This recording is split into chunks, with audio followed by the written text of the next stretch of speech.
I describe the transition process as a badly managed process of moving from children's services into adult services. The transition process starts at 14 when we start thinking about moving from children's services to adult services, including school, college, respite, and even consultants.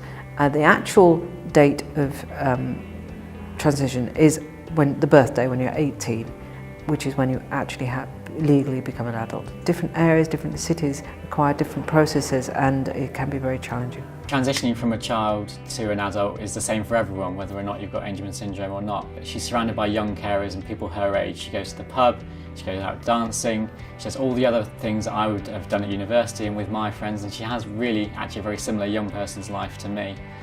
The process includes finishing school, changing health services and advisors, social workers, that kind of thing, going to college and potentially leaving home or just becoming more independent from your family.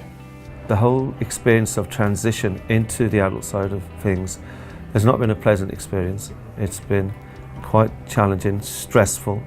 At the age of 18, we found that everything was starting to cease. It was like falling off a cliff edge into a void. Who's going to be our social worker? Who's going to be our consultant? Which college he's going to go to? Where's he going to be at the respite? Everything's new, and it's very scary. But take it a step at a time, and you do get through it. Communication can be broken with your support teams as you're changing from child to adult services, so they're all swapping over. So it's hard to keep consistency sometimes. When they're at school, everything is provided for, even if they're having days which are challenging for staff and for our children. They're obligated to provide this care. Now being told that there's not any places that can provide for him, we're having to look outside of Borough. As I said, you look at and speak to other people and you think, wow, how come they've got this much and we're only getting this? How can there be such a great divide between cities in the UK? To prepare now, because it's a rude awakening, because when they reach adult life, it's a different battle altogether. You have to make sure that the funding is secured, which is quite difficult, especially if you want residential support. Everyone has to have EHCPs now. It's just being moved over from statements, and EHCPs are education health care plans. It is a legal document that says that if they need speech therapy and if they need physiotherapy and if they need all these various things, they will get it. And it takes a lot longer than the 18 weeks we were first told. You need evidence that your young person has improved during their time at college and that they've got the ability to continue to learn. And so you need speech therapists and teachers and any other evidence that you've got to documents to show that ability to learn and that they have improved. And that evidence can be very small. I mean, for instance, our son has learnt to sit at a table for longer and engage in a particular activity for longer. That is an improvement. That's the kind of evidence that you can have. But that's only these couple of years. We've got to go into the next void, which is what happens after college. So we're still very much in the middle of transition. I was much younger when Eloise first transitioned, I guess, away from home. I certainly remember it being difficult on my mum. I think she felt guilty that she wasn't going to be caring for Eloise full time anymore. I think my dad was probably more practical about it and appreciated the fact that, in actual fact, Eloise was going to have a far higher standard of life away from home than she would do in the home, because she'd have 3 carers caring for her 24/7. Now that she lives in her home for life, she goes swimming twice a week, she goes to a class called Atmospherics, and she's got a really fantastic life. That's something that my parents were never able to offer her, and that's certainly something as a family we wouldn't be able to offer her long term. I like the idea of residential, just so that she gets 3 years out of the house and gets to meet other people, and then gets to stay in a form of education as well if I choose a education residential placement. But I don't know whether I can just let her go, because at the moment she doesn't go anywhere other than school and respite once a month, and we worry about her when she's away for that one weekend. So going away for 3 years and only coming home on the weekends or every other weekend would be a little difficult.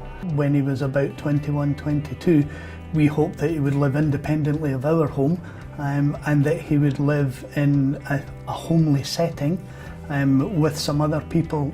So our journey then was to find a suitable house, which we did. It took a while, but we found a private landlord who also had a son with learning disabilities, and another family who had a son with learning disabilities. So between the three of us, we worked together to develop that life plan for the three boys.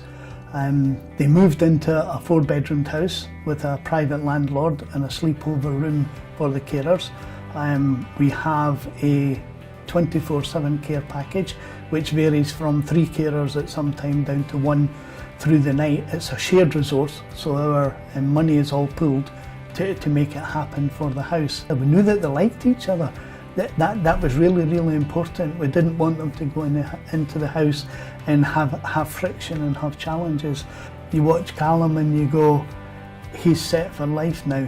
Youngsters don't want to be with their parents. Sometimes we'll go and visit him and he'll give us a hug and he's really pleased to see us, and another time he's crawling over to one of his support workers for them to give him a hug rather than his parents or his sisters. He's quite happy.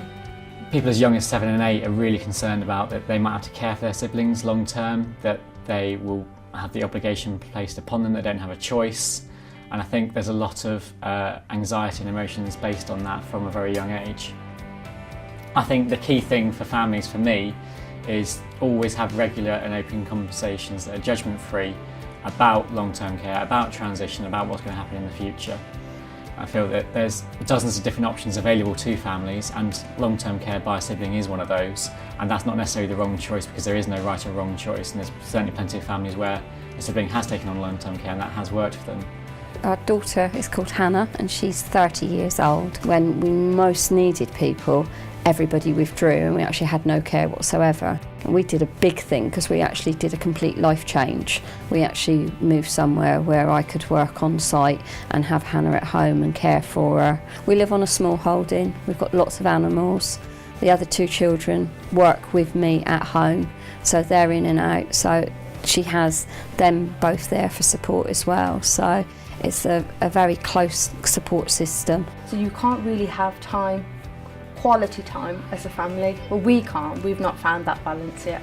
We still try. I mean, we're all living under one roof, but it is very difficult. And that's why I feel maybe if Maya was away for 3 years, she's going to be 18, and at 18 she would have probably moved out, gone on to further education or university or what have you.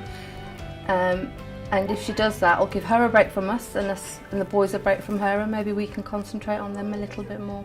But then I feel guilty saying that because there's just no winning. There isn't. I don't think there's a right or a wrong. You've just got to try and work out what's best for you. In many ways, it's no different, Eloise living away from home with Angelman Syndrome compared to how Eloise would be living away from home without Angelman Syndrome. So as a parent especially, you have to put on a lot of hats. You've got to be the psychologist, you've got to be the doctor, you've got to be the parent, you've got to be the friend, you've got to be the solicitor, you've got to be all sorts of things to fight their battle.